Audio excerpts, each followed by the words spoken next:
นี่ก็อยู่ในช่องอะไรนะเซโนพากินเราเนี่ยก็มาเล่นเกมกันได้ฟรีไฟเป็นเกมที่น้องๆหนูๆคุ้นเคยมากนะครับนี่พวกเราจะมาเล่นโหมดออกใหม่นะครับเป็นโหมดที่แบบ 4v4 แต่ต่างที่เลเวลนะครับเราจะเล่นโหมดนั้นกันครับนี่คือตัวละครออกมา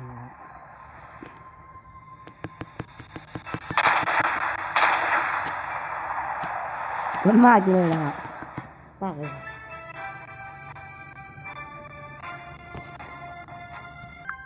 ตอนนี้ก็เข้ามาแล้วนะครับในเกมการ์ดฟรีไฟนะครับวันนี้ผมจะให้ดูโหมดออกมานะครับนี่เลยครับนี่เองโหมดออกมานะครับเป็นโหมดที่คล้ายตาแบบ 4v4 มากเลยครับคือต่างกันที่แบบเลเวลเยอะกว่าพวกเราจะลองเล่นกันครับผมจะเล่นทีมเชิญเพื่อนเข้ามาเลยนะครับเปิดกันไปเลยแบบนี้ครับดีเข้าไปแบบนี้เลยครับเข้าไปเล่นเลยนะครับหน้าตาเป็นอย่างไรผมเข้าไปเล่นเลยครับผมก็ไม่รู้หน้าตามันเป็นยังไงผมเพิ่งจะเล่นนี่นะครับไปแล้วผมอัดคลิปแบบกินอาหารทั่วไปครับแบบกิน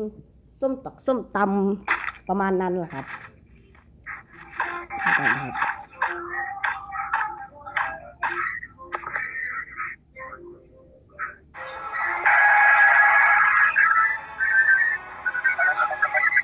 ผมปิดเสียงไว้นี่เองนะครับครับนี่ครับหน้าตามันจะเป็นแบบนี้นะครับอาจจะแหลกหน่อยนะครับ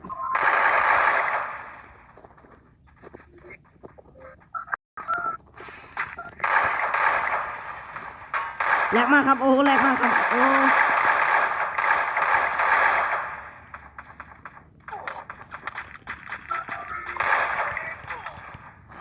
โอ้แตกนะครับก็ไม่เคยเล่นสักเท่าไหร่ไม่คุ้นเคยครับผมไม่ค่อยเล่นเกมสักเท่าไหร่ผมชอบอัดคลิปอะไรมากกว่านั้นนะครับ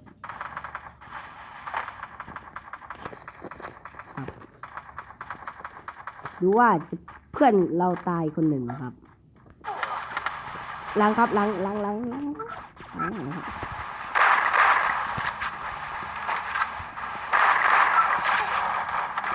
โอ้แตกครับมันมีเพื่อนเนี่ยแต่เป็นสีเหลืองคนสีเหลืองมันจะฆ่าไม่ได้ครับ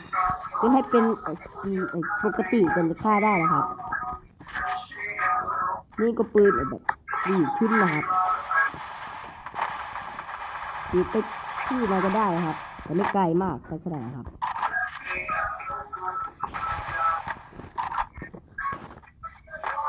แล้วนี่ก็4-8นะครับนาทีก็นับไปเรื่อยๆนะครับเห็นเป้าหมายนะครับเอ้ามันขึ้นมาตอนไหนครับครบแตกเลยมันจะล้างแค้นตัวเองครับ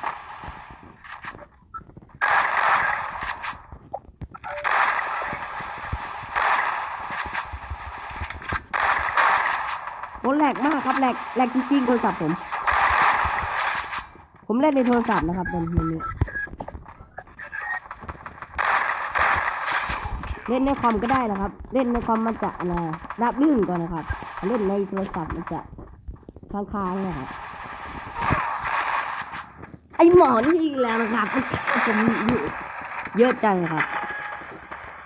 ผมจะลองเล่นสกาบ้างครับสกาวันคายครับ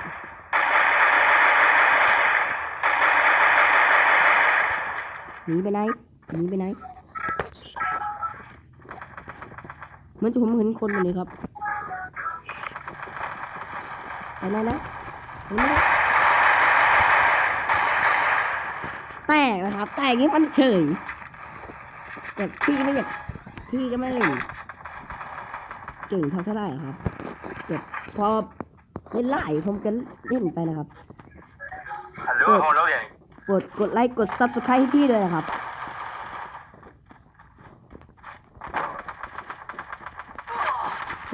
เอ้าเห็นมันทุกไหร่เจอมันตลอดนะครับผมจะลองฆ่ามันดูนะครับตอนนี้ฆ่ามันได้ไหม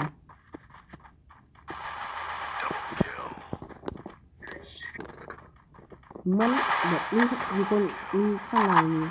ศัตรูข้างในครับเพราะว่าแล้วก็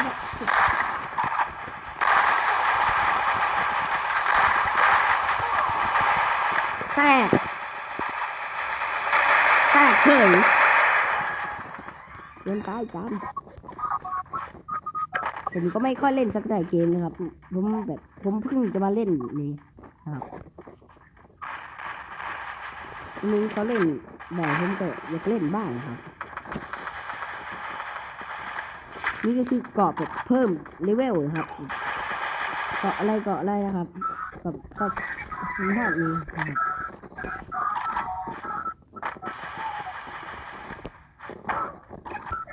เดี๋ยวมาแล้ว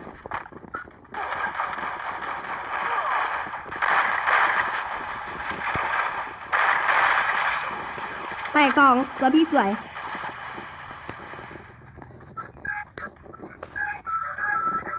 เอายาก่อนครับเอายาก่อนครับ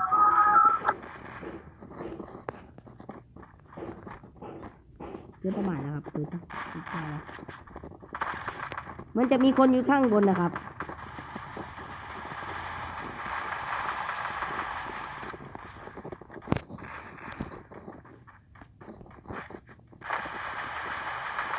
ผมจะลอยหลังพวกมันครับ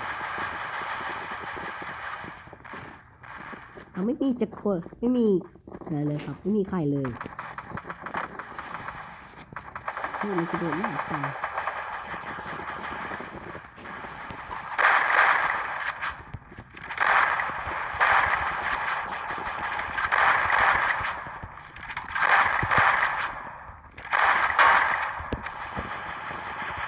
กับปั้นมือนะครับอันนี้ทุกคนทุกมือไม่แตกครับ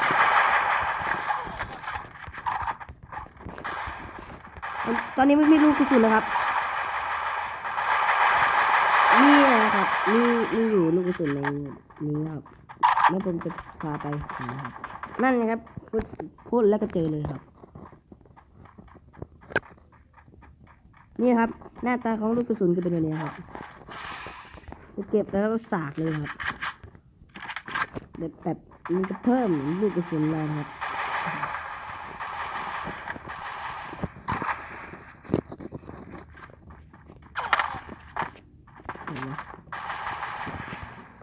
ขอบคุณเพื่อน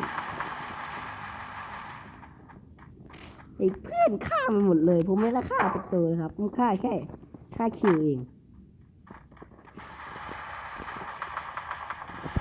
มันขึ้นไม่ได้มันใช้เครื่องเลยเอ้าจับระเบิดอ่ะวางไว้ก่อนครับ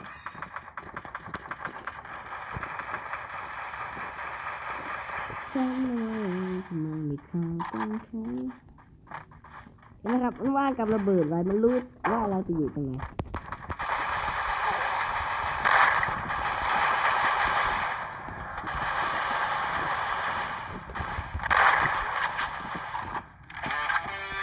ชนะเฉยครับเพื่อฮอตอะไร40แล้วมันจะให้ชนะครับ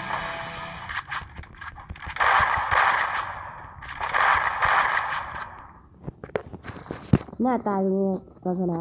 คนจะได้ที่1ก็เป็นแบบนี้นะคนได้ที่1เป็นแบบตัว M ตัว B ตัวที่2นี่นะครับกล่องก็เป็นกล่องสีแดงข้างขวานี่ครับแล้วเอาไปกันเลยตอนนี้กำลังจะออกไปนะครับ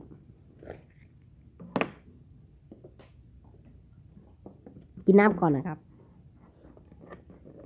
รักษาสุขภาพด้วยนะครับเป็นห่วงนะครับผมเข้าไปดูนะครับร้านที่ก็ไม่โหดเกินไปนะครับก็พอดีนะครับ ช้าจังวะเฮ้ยเน็ตทำไมช้าจังนี่แหละครับหน้าตาก็เป็นอย่างนี้ครับเราจะเปิดนี้เราจะได้อะไรครับถูได้นี่ครับหน้ากากแล้วก็ไอเทมและกินปืน M79 นะครับหน้ากากนี่เป็นหน้ากากของผู้หญิงนะครับผมใช้ได้ครับ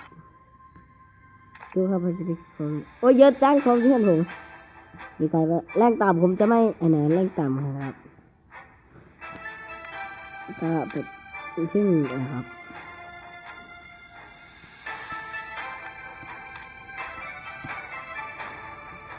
ไปก่อนครับ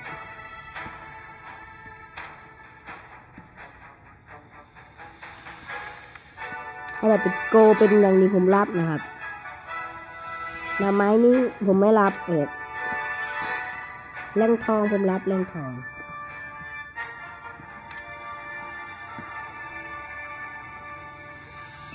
ไม่รับนะครับครับ